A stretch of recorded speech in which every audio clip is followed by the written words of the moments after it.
바로 성령의 역사가 경험되어지는 그런 예배가 될 수 있기를 바랍니다.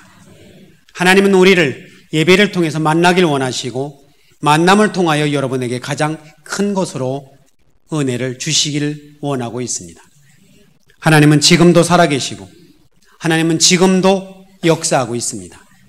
하나님은 사람을 통하여 역사하시되 믿음의 사람을 통해 역사하시고 지금도 예배를 드리는 우리 한 사람을 통하여 새로운 역사를 이루기를 원하고 계십니다. 예수님 당시에 예수님 주변에는 항상 사람이 많았습니다.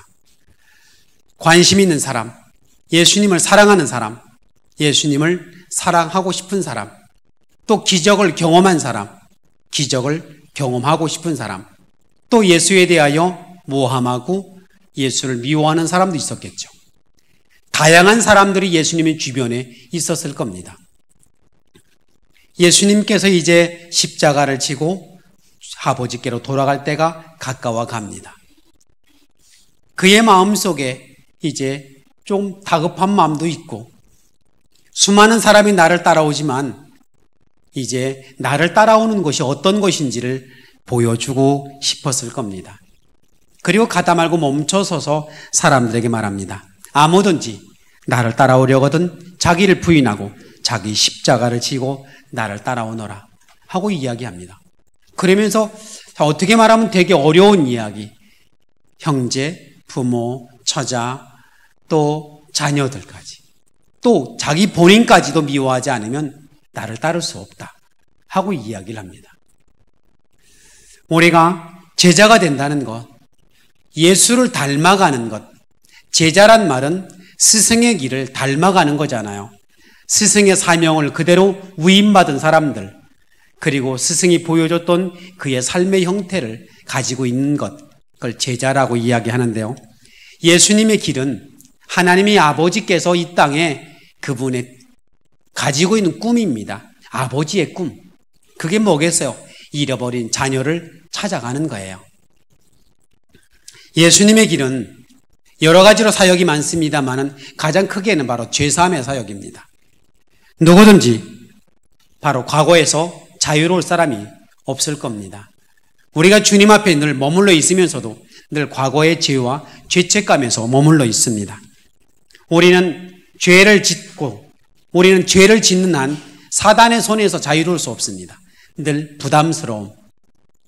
하나님은 미래를 바라보십니다. 하나님은 미래의 주인이시며 물론 과거와 현재와 미래의 주인이지만 특별히 그분은 미래에 관심이 있으십니다. 그러나 사단은 과거에 관심이 있습니다. 과거에 관심을 가지고 미래를 망치려고 하고 하나님은 미래를 준비하셔서 오늘을 살게 하십니다. 그래서 미래를 복되게 하려는 겁니다. 과거는 우리의 발목을 잡고 있습니다. 우리의 삶 속에서 과거의 우리의 허물과 우리의 죄와 우리의 근심 그리고 우리가 가지고 있는 여러 가지 자화상들이 있습니다. 사단은 그것을 이용을 합니다. 넌 안 돼. 넌 안 된다. 넌 불가능해 라고 이야기합니다. 그리고 우리의 과거의 죄책감 속에서 우리는 스스로 거기에 매여 살게 됩니다.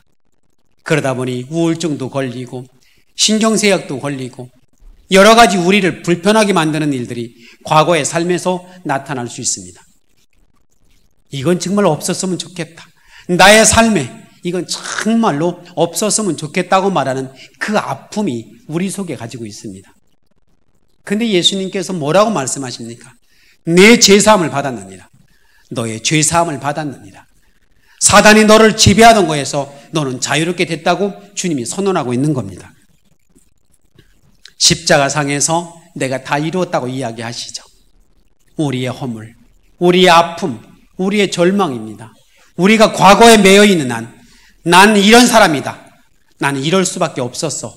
라고 말하는 내 삶의 환경에서 우리가 스스로 벗어날 수 없으면 우리는 미래를 준비할 수 없습니다. 우리는 미래를 나가기 위해서는 오늘의 일을 벗어야 합니다. 우리는 얽매이기 쉬운 것, 나의 마음 가운데, 내 영 가운데, 나의 모든 삶에 나를 얽매이는 것으로부터 자유로워져야 합니다. 그래야 우리는 미래를 바라볼 수 있고 우리는 미래를 향해 나아갈 수 있습니다. 우리의 삶 속에 우리의 선조들이 살았던 삶들, 그래서 나는 나이가 먹으면 이럴 수밖에 없어라고 말하는 그의 삶도 마찬가지입니다. 그들의 과거의 삶에 매여서 우리의 삶을 송두리째 날려버릴 때가 얼마나 많은지 모릅니다. 주님이 이 땅에 오셔서 우리에게 주신 것은 우리의 자유입니다. 과거의 모든 삶에서 내가 너를 해방시켰다고 말씀하고 있는 겁니다. 사랑하는 성도 여러분, 우리는 과거의 매인 자가 아니길 바랍니다. 우리는 과거의 우리의 흔적 속에서, 우리의 죄와 우리의 죄책감 속에서 여러분이 자유로울 수 있길 바랍니다. 가늠한 여인을 향하여 주님이 말씀합니다. 나도 너의 죄를 정죄하지 않으니 다시는 그렇게 하지 말아라. 나도 너의 과거의 삶에 대하여 묻지 않을 테니 이제부터는 새롭게 살아가라는 말입니다. 미래를 향하여 준비하게 하시고 미래를 바라보게 하고 미래의 희망 가운데 온전히 서게 만들어갑니다. 우리는 과거를 청산해야 미래를 보는 게 아니고 우리는 미래의 주님을 바라보고 오늘을 살아갑니다. 우리는 과거에 가지고 과거를 청산하는 비결은 우리는 미래를 나아가는 겁니다.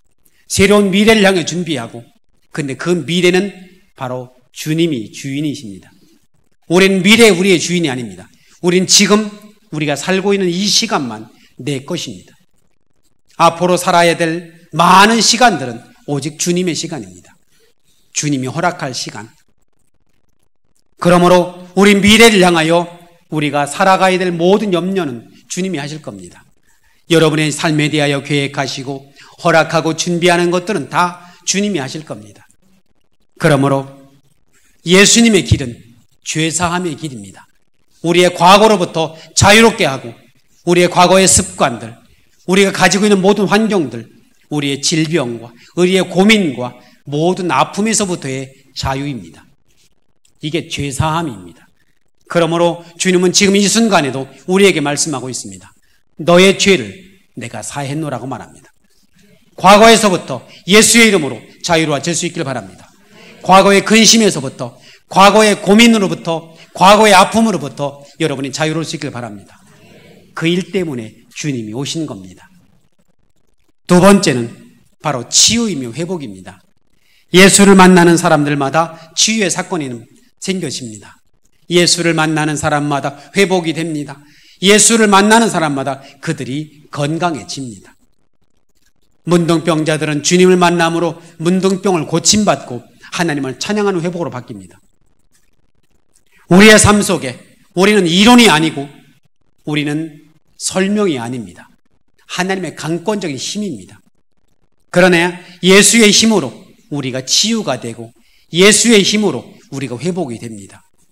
근데 그 근본에는 바로 사랑이 있습니다. 예수의 사랑 때문에 우리가 치유가 되는 겁니다. 우리가 사랑하면 행복해집니다. 사랑하면 얼굴이 이뻐집니다. 사랑하면 건강해집니다. 사랑하면 활력이 생깁니다.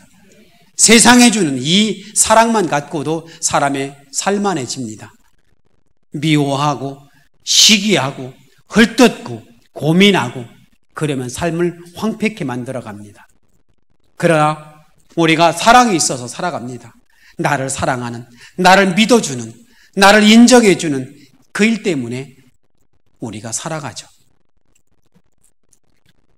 저는 인생을 살면서 사랑한다는 이야기를 고등학교를 졸업하고 대학을 처음 가면서 교회를 처음 나갔습니다. 20살 때 교회를 처음 나갔더니 나간 지 얼마 안 돼서 어느 여자 청년이 저한테 사랑하는 형제님 잘 오셨습니다 라고 이야기하더라고요. 그게 제가 들은 사랑의 고백의 처음입니다. 물론 그 처녀는 저한테 무슨 사랑의 고백을 한 게 아니고 그냥 형식적으로 그냥 한 거겠죠. 사랑하는 형제님 늘 그렇게 말을 하잖아요. 그런데 저는 그 소리를 듣고 그날 밤을 한숨을 못 잤어요. 가슴이 두근거림입니다. 두근거림이 생겼어요. 물론 그냥 예의상으로 한 거 압니다. 그냥 한 교회 청년이니까 사랑하는 형제님 하고 이야기한 거예요. 그런데도 그 소리 듣고 기분이 좋았어요. 오래전에는 한 70이 넘은 한 노 권사님께서 이렇게 예배를 마치고 밖에서 이렇게 인사를 하고 서 있는데 제 손을 이렇게 잡으시더니 목사님 사랑합니다 그러는 거예요. 근데 가슴이 두근거려요. 사랑한다고 말하는데 가슴이 두근거림. 늘 우리 마음속에 뭐예요? 사랑이에요. 우리가 엄마의 어떤 때는 이렇게 할머니들이 거미둥 같은 이렇게 터버린 손이 있습니다. 고생 많이 한 이게 뭐예요? 이게 사랑이에요. 자녀를 사랑한 이게 흔적이라고요. 우리 아버지나 할아버지 얼굴 속에 주름이 잔뜩 배어 있어요. 그게 뭐예요? 사랑이에요. 자손들 챙기고 자손들 돌보고 사랑하는 흔적이 얼굴에 있는 거예요. 근데 그것을 뭐예요? 잘 모르죠. 자녀들은 그게 사랑인지 잘 모릅니다. 엄마 아빠의 얼굴 속에 있는 깊은 시름이 사랑인 거 잘 모르죠. 어떤 때는 이렇게 생선을 갖다 놓고 나서도 이렇게 가장 먹을 만한 부분을 어떻게 해요? 자녀들한테 밀어줍니다. 그리고 머리만 먹잖아요. 거기다가 아니 엄마는 왜 그걸 먹어? 아유 머리가 맛있어. 그게 맛있어요? 안 맛있어요. 먹을 거 하나도 없어요. 그런데도 그게 사랑인지를 모르더란 말입니다. 이렇게 갈라줄 때 그게 사랑인지를. 근데 그거 깨닫고 나면 인생이 많이 지나 있어요. 나도 내 엄마 나이가 되고 아빠 나이가 되고 나서야 나중에 그때 가서야 이제 그게 사랑이로구나 하는 것들을 깨닫게 됩니다. 여러분 예수님 때문에 건강해지기 바랍니다. 예수님 때문에 여러분의 삶에 회복이 될 수 있길 바랍니다. 그런데요 예수님 때문에 내가 건강해지고 예수님 때문에 사업이 잘 되고 예수님 때문에 자녀들의 문제가 해결되고 다 좋습니다. 그런데요 그 기적 속에는 예수님의 사랑이 담겨 있다는 말입니다. 예수의 사랑이에요. 그 사랑 때문에 우리를 치유하는 것이고 이 사랑 때문에 우리가 좋아지길 원하고 하나님은 우리가 병들기를 원하지 않습니다. 하나님은 우리가 건강하길 원하고 우리가 기뻐지길 원하고 우리의 삶에서 예수의 이름으로 치유되길 원합니다. 그래서 만져주는 겁니다. 내가 원하노니 너희가 깨끗해질지어다. 내가 원하노니 너희가 회복될지어다. 마음이 완고합니다. 완고해 있어요. 내 고집에 붙들려 있어요. 아니에요. 주님의 사랑에 붙들려야 해요. 우리가 주님의 사랑에 우리가 지금도 남북 이산 가족 만나잖아요. 오랜 세월을 못 만났어요.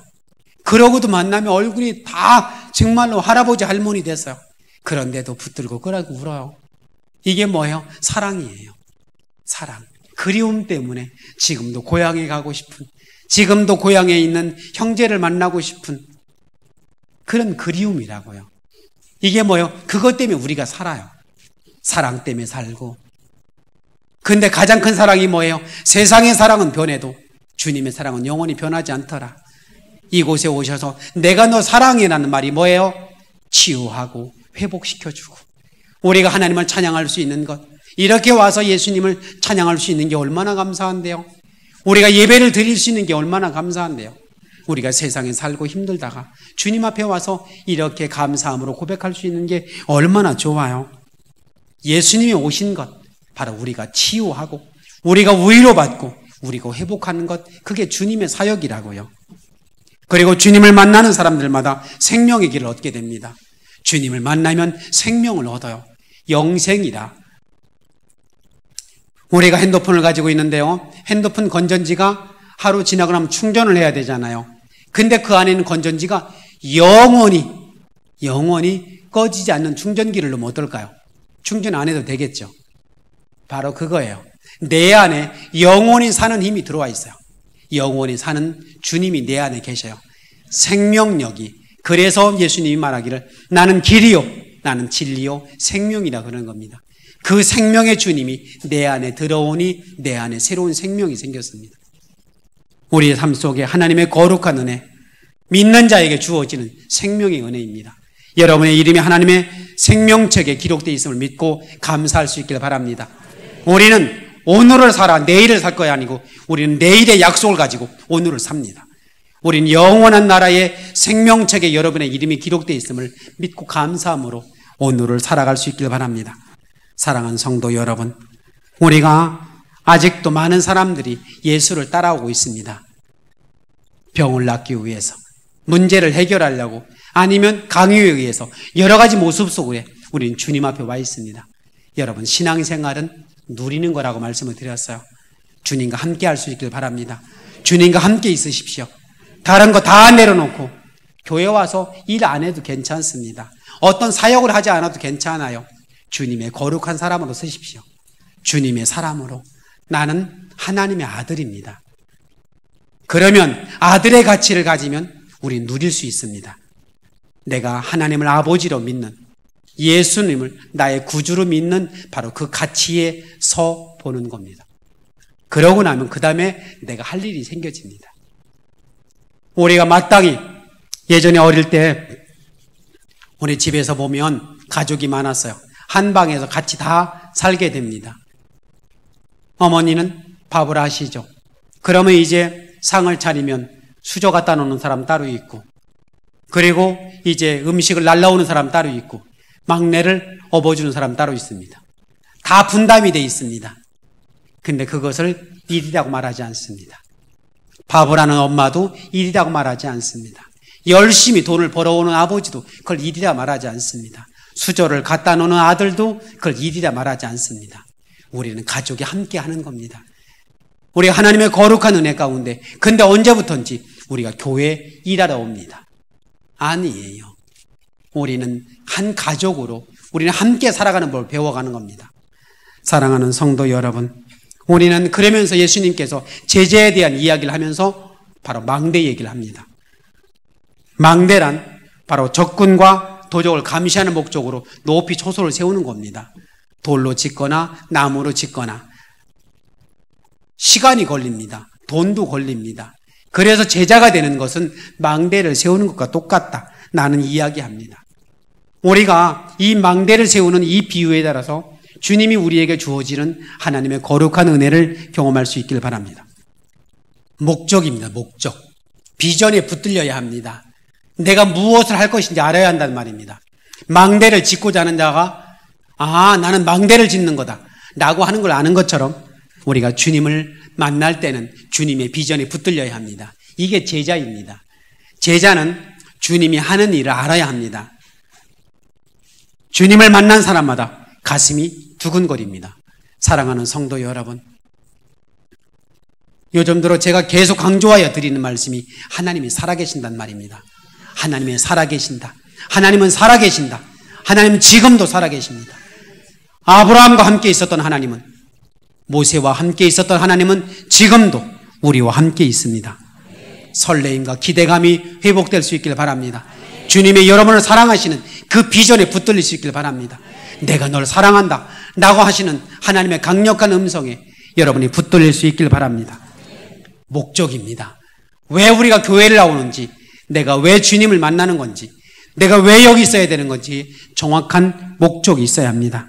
그렇게 안 하면 우리의 삶은 혼탁해질 수밖에 없습니다.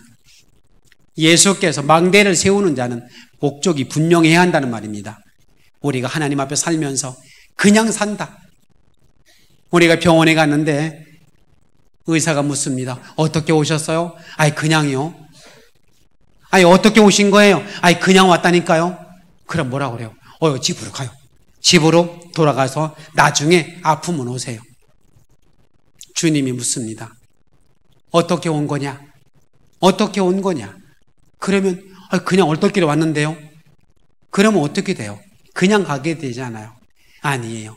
주님께 오는 자는 주님이 여기 계신 것과 그리고 우리에게 상 주시는 이심을 믿어라. 하나님이 여러분에게 놀라운 계획을 가지고 있음을 믿으시기 바랍니다. 여러분의 인생을 향하여, 여러분을 향하여 하나님의 놀라운 계획을, 그게 뭐예요? 여러분을 통해서 하나님의 귀한 자녀를 회복하는 거예요. 제가 자녀를 키우다 보니까 제일 마음이 아플 때가 있었어요. 자녀를 잃어버릴 때입니다. 어린 시절에 같이 가다 보면 잃어버리잖아요. 세상의 하늘이요, 그냥 까매지는 것 같습니다. 어떻게 해야 될 바를 모르겠더라고요. 그런데 지금도 천하보다 귀한 영혼들, 하나님의 생명을 내걸고라도 구하고 싶은 영혼들이 이 땅에 얼마나 많은지 모릅니다. 그게 아버지의 사랑이며 아버지의 꿈입니다. 네가 구원받은 것처럼 그들에게도 구원의 통로를 열어달라는 말입니다. 그게 주님의 길이었어요. 그것 때문에 고난을 당하고 그것 때문에 십자가를 지시고 그래서 구원의 통로를 열어놓으셨어요. 아무리 좋은 것일지라도 경험하지 않으면 알지 못합니다. 얘기해 주거라. 그래서 우리가 회복 모임을 하는 거예요. 회복하자. 회복하자. 우리가 먼저 하나님의 사랑을 회복하고 우리가 먼저 하나님의 은혜를 회복하고 하나님의 구원의 통로를 회복하자. 그리고 이름을 불러라. 이름을 불러봐라. 그들의 이름을 부를 때 하나님이 기억하실 것이다. 하나님이 그들의 이름을 기억하셔서 그들을 움직여 놓으실 것이다. 예수 이름으로 만나십니다. 축복합니다. 우리가 하는 일은 간단하지만 하나님의 역사는 그들 속에 있어집니다. 그들의 영혼이 건져지고 그들이 새로워지고 하나님의 거룩한 역사 안에 세워지는 일들. 우리가 신앙생활 잘하려는 게 뭐예요? 이모저모 많이 따져야 합니다. 그러나 주님이 우리와 함께 있다는 거 잊지 마십시오. 모세가 능력의 지팡이를 들고 내려갑니다. 지팡이를 내려놓는 순간에 그는 그냥 나이가 많은 할아버지일 뿐입니다. 그러나 지팡이를 붙드는 순간에 홍해를 가르고 반석에 물을 내고 역사를 나타나는 기적의 사람이 됩니다. 민족의 해방자가 됩니다. 민족의 지도자가 되고 있다는 말입니다. 여러분이 예수의 이름을 내려놓는 순간에 여러분 아무것도 아닙니다. 제가 예수의 이름을 내려놓으면 그냥 나이가 들어가는 중년일 뿐입니다. 예수의 이름을 붙드는 순간에 나는 목사도 되고 사람을 살리는 사람도 되고 바로 하늘의 문을 여는 바로 통로자가 될 수 있습니다. 사랑하는 성도 여러분, 우리가 지금부터 시작해 보는 겁니다. 그게 준비입니다. 해보는 겁니다. 아무리 가까운 거리도 내가 발을 띄지 않으면 거기 도달할 수 없습니다. 하나님의 역사는 여러분을 통해 이루실 겁니다. 우리는 짓다 말고 포기해버리면 안 됩니다. 끝까지 그 일을 진행할 수 있기를 바랍니다. 하다 말면 비웃음이 됩니다. 여러분, 주님과 함께 하십시오.